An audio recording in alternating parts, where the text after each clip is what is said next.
Mr. Kanaya Kumar. Hello. Jai Shri Ram. I want you to at least say once Jai Hind, if you please. If you please can say Jai Hind once. देखिए, एक तो आपने जय श्री राम कहा है, लेकिन हमारे यहाँ लोग सीताराम बोलते हैं। हाँ।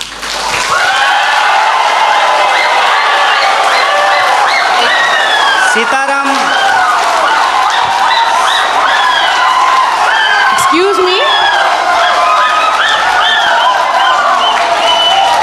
आप लोग सीताराम भी बोलो, ये लोग इन खिलाफ जिंदाबाद बोलेगा, पर मेरा एक ही क्वेश्चन है आपके पास। Dear sir, a few minutes before you have मैं आपके दूसरे सवाल का जवाब दे देता हूँ। नहीं, मुझे नहीं चाहिए आपका जवाब। ये सीताराम जय श्री राम का कोई फर्क कोई पड़ता है तो मेरा जवाब की जवाब नहीं। And one small question, sir. You were saying about emotional politics. Regarding people thinking emotionally you are strong, so emotionally masses control. Yes, sir, we are emotional people. Why don't you stand for one nation? Why don't you stand for one student power? Why don't you represent one? Why don't you represent one India? Why don't you represent one unity? आपका जो सवाल है कि आप एक का समर्थन क्यों नहीं करते हैं, देखिए बात यह है कि मेरी पैदाइश ही दो लोगों के मिलने से हुई है। मेरे माँ बाप की शादी नहीं होती तो हम पैदा नहीं होते। मेरे माँ और बाप दो लोगों की शादी हुई और ऑब्वियसली शादी होने के बाद जो वो किए होंगे उसके चलते हम पैदा हुए हैं, तो उसमें दो लोग मिले हैं। रही बात कि वन नेशन का क्यों नहीं सपोर्ट करते हैं, तो नेशन तो वन ही है, भारत एक है, इसमें कोई डाउट नहीं है। लेकिन इस एक भारत को रिप्रेजेंट करने वाला जो एक संविधान है उसमें 300 से ज़्यादा आर्टिकल हैं, मोर देन 300 आर्टिकल्स हैं उस एक कॉन्स्टिट्यूशन में।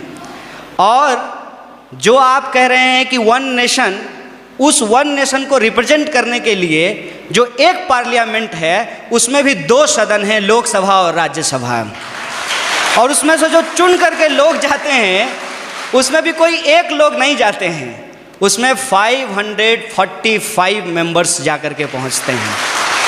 तो हमारा जो वननेस है वो वननेस एक्चुअली डाइवर्सिटी को रिप्रेजेंट करता है, उसमें डाइवर्सिटी है। और आपने जो सवाल पूछा जय श्री राम, जय श्री राम आप बोलिए, ये आपकी आज़ादी है, आप जय श्री राम बोलिए, जय हनुमान बोलिए, आपको जो बोलना है बोलिए, क्योंकि इस बात को बोलने की इजाज़त हमको हमारा संविधान देता है। इसीलिए मैं आपसे ये आग्रह करूँगा कि आप कभी कभी उस संविधान की भी जय बोलिए जो आपको बोलने की आज़ादी देता है। और रही बात मेरी, तो मैं आपको बता दूं, मेरा तो जन्म ही मिथिला में हुआ है। मेरा जो घर है वो घर जिस डिस्ट्रिक्ट से मैं आता हूँ उसका नाम बेगूसराय है और वो मिथिला में होता है। अगर आप मेरे यहाँ आएंगे तो आपको बड़ी आश्चर्य लगेगी। हमारे गांव में हर साल ये जो अगहन का महीना होता है हिंदी का, उसमें अयोध्या से बारात आती है और लड़के आते हैं बाराती बन करके, और राम लक्ष्मण आते हैं बर बन करके। और हमारे गांव में राम जानकी मंदिर है जहाँ पे हर साल राम विवाह होता है। और मैं मज़ेदार बात आपको बताता हूँ, मिथिला के जो लोग होते हैं वो राम जी को गाली देते हैं। पता है क्यों? क्योंकि मिथिला राम जी का ससुराल है और इस लिहाज से वो राम जी को मजाक करते हैं। हमारी संस्कृति में जब शादी ब्याह होता है तो जो बारात आती है तो बारातियों को सारातियों के द्वारा गालियां सुनाई जाती है, उनको गालियां दिया जाता है। जब आप हमारे यहाँ आएंगे तो आपको बड़ा आश्चर्य लगेगा कि राम जो भगवान हैं उनको स्वागत में लोग गालियां दे रहे हैं। ये हमारा ट्रेडिशन है। और हम जिस संस्कृति जिस कल्चर में पले बढ़े हैं वहाँ कभी भी किसी भी भगवान को अकेले नहीं याद किया जाता है। आपने कहा ना वननेस, उनको अकेले नहीं याद किया जाता है। हमेशा राम को सीता के साथ और राधा को कृष्ण के साथ याद किया जाता है। ये हमारी परंपरा रही है। ये बड़ी आश्चर्य की बात है कि आप यूथ हैं और जो है मैं तो पीएचडी कर लिया और मैं उम्मीद करता हूँ कि आप भी पीएचडी कर पाएँ।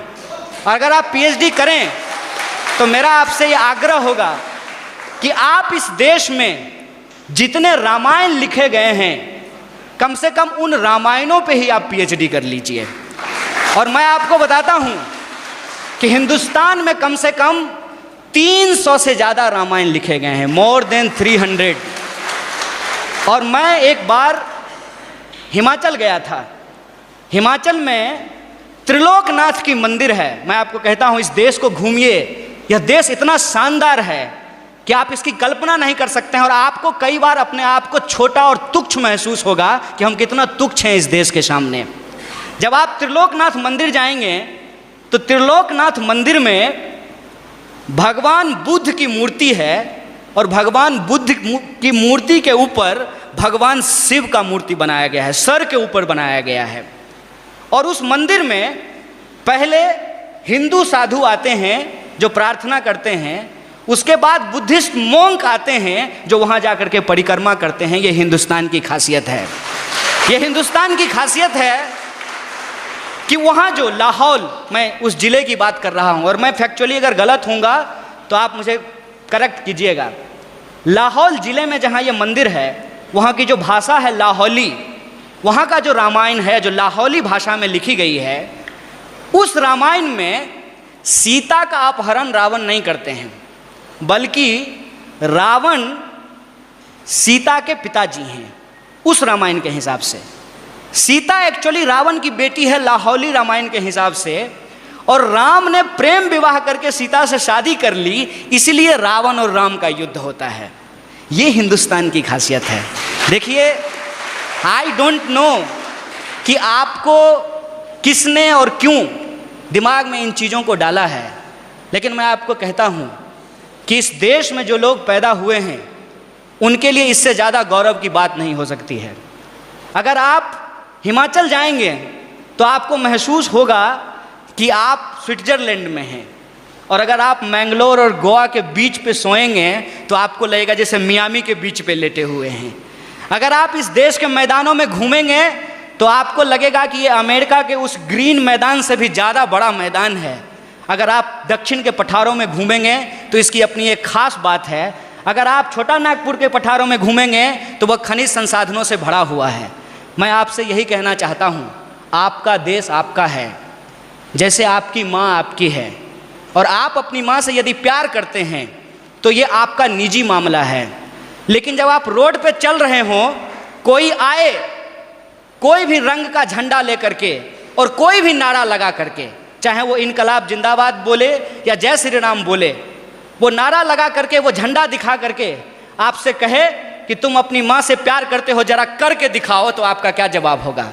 यह देश हमारा है, इस देश से हम प्यार करते हैं, और हमारे लिए, इस बात को याद कीजिएगा, हमारे